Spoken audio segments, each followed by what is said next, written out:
Welcome to your fast-paced update on everything moving the needle across the state. First up, the small town of Ellerbe is coming together to honor an absolute legend of the ring and screen.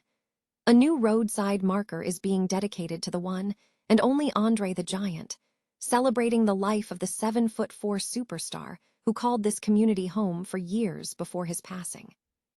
It is a heartfelt tribute to the man born Andrei Rousimov, who left an indelible mark on both professional wrestling and cinema. Never run out of battery again with the INIU portable charger, the slimmest 10,000 mAh power bank that keeps your devices charged on the go. Stay powered up wherever you go. Click the link in the video description to shop now on Amazon. Next, big business is making massive moves in North Carolina as AbbVie officially commits to a new manufacturing powerhouse. The pharmaceutical giant is investing $1.4 billion to build a sprawling 185-acre campus in Durham, a project set to create hundreds of high-paying jobs and thousands of construction opportunities. This deal cements the region's status as a top-tier hub for medical innovation and life-saving research. In a serious development out of Winston-Salem, authorities are taking a firm stance after a tragic fight at Lanebach Park turned deadly. Police Chief William H. Penn, Jr., has announced that officials plan to charge adults who stood by and watched the violent altercation without intervening as it escalated into a shooting that claimed the lives of 2 teenagers. The department is issuing a stern warning about the responsibility of bystanders when confronted with criminal behavior in their own neighborhoods. Finally, the North Carolina State Board of Elections is considering a major shift in how ballots are verified this cycle.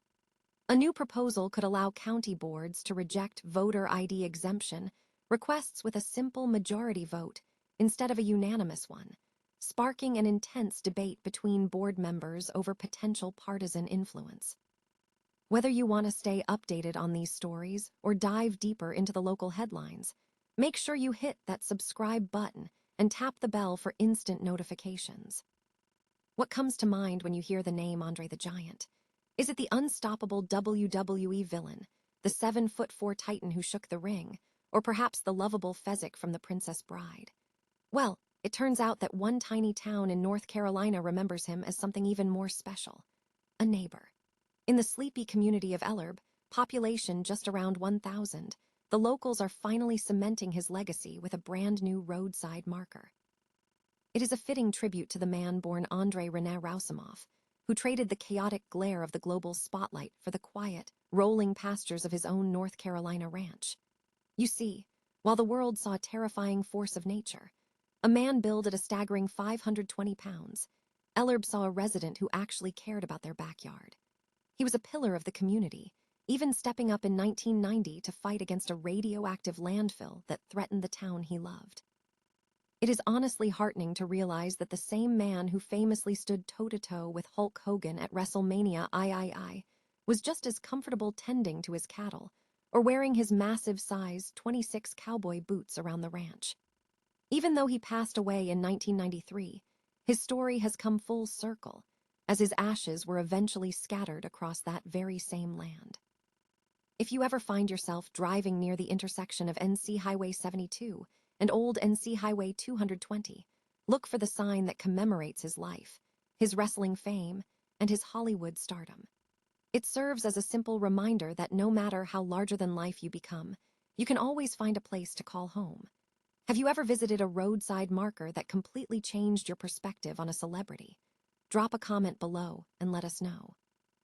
And if you enjoyed this look at the softer side of a wrestling icon, make sure to hit that like button and subscribe for more stories that dig a little deeper into the legends we think we know. Ever wondered why North Carolina is becoming the undisputed heavyweight champion of the pharmaceutical world? Well, it just got a massive upgrade. AbbVie, the global biopharma giant, just dropped a bombshell announcement. They are pouring $1.4 billion into a brand new 185-acre manufacturing campus right in Durham. This isn't just a win for North Carolina, it's a statement. By choosing the Tar Heel state, AbbVie becomes the 8th of the world's top 10 pharmaceutical companies to plant its flag there, effectively turning the research triangle into the epicenter of global medical innovation. We are talking about a project that will generate over 2,000 construction jobs and eventually support 734 permanent roles in immunology, neuroscience, and oncology, the kind of work that literally changes lives. Now, the big question is, what actually brings a multi-billion-dollar company to your doorstep? In this case, it was a cocktail of incentives totaling over $50 million, including state grants, tax reimbursements, and dedicated workforce training programs. Critics often argue about whether these tax breaks are worth the cost, especially since high-paying executive salaries can sometimes make average wage numbers look more impressive than they feel on the ground. Still, the math here is compelling. With an average projected salary of over $118,000, these aren't just jobs, they're careers. CEO Robert Michael called this the company's largest capital investment to date, signaling a massive bet on American manufacturing. As AbbVie continues its record-breaking revenue streak, this expansion proves that North Carolina's strategy of building a pipeline from community colleges to high-tech labs is paying off in a major way. It's clear that the race for the next big medical breakthrough is being won in factories just like the one rising in Durham. What do you think? Are state incentive packages the smartest way to land these corporate giants, or should that money be spent elsewhere?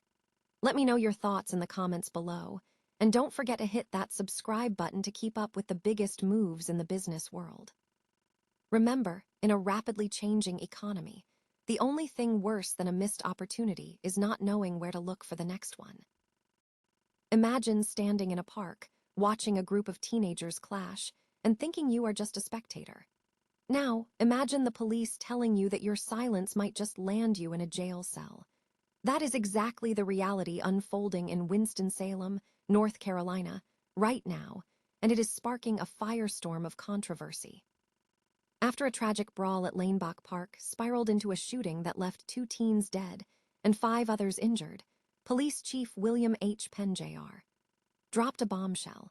Authorities intend to charge the adults who stood by and watched the violence unfold without intervening.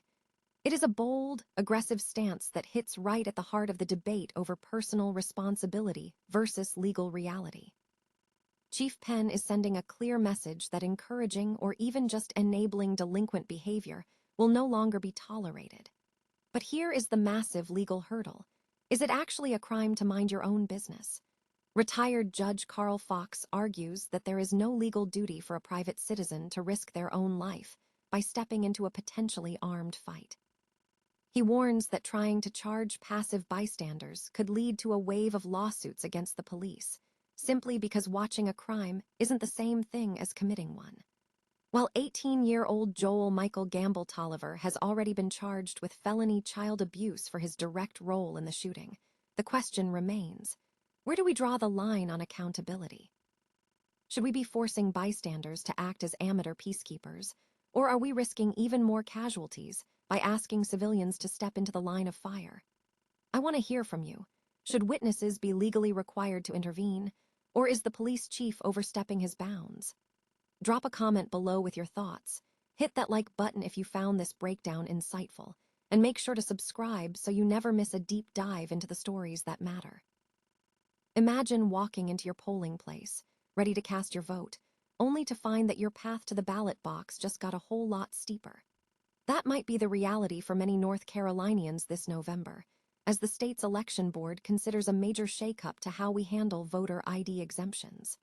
Currently, if you don't have an ID, you can request an exemption for reasons like a disability, a lack of transportation, or religious objections. But here is the kicker. Right now, local boards have to agree unanimously to reject that request.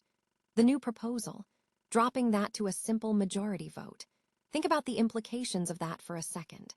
With Republicans now holding the majority on every single county election board in the state, Democrats are raising serious red flags about the potential for politically motivated decisions.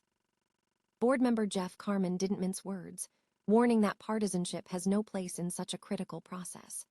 On the other side, proponents argue this is just about consistency, bringing election board procedures in line with standard voting practices where a majority carries the day. They also point out that, in practice, it is incredibly difficult to verify whether someone's claim about not having an ID is actually true or false. But the controversy doesn't stop at ID rules. We are also looking at potential crackdowns on noise near polling sites, including bans on bullhorns and even certain volume levels that might be audible to election officials.